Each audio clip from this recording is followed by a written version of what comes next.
LED mags, BFG na 1217.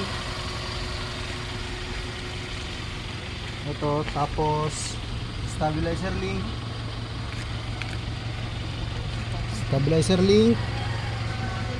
Yun. Tapos Ironman suspension.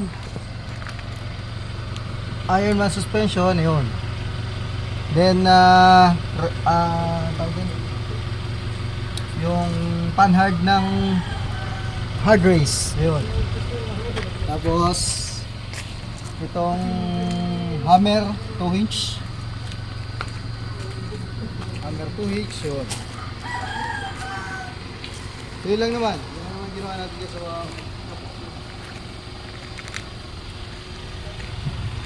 saka pala itong Fortuner na to, dinayo pa tayo dito ha. Galing ito ng Ilocos, galing ng La Union. So pumunta lang dito sa shop natin para magpa-install. Kalalabas lang po ng kasa nito and then dumiretso na siya dito. So salamat po sa tiwala. Ingat po sa biyahe.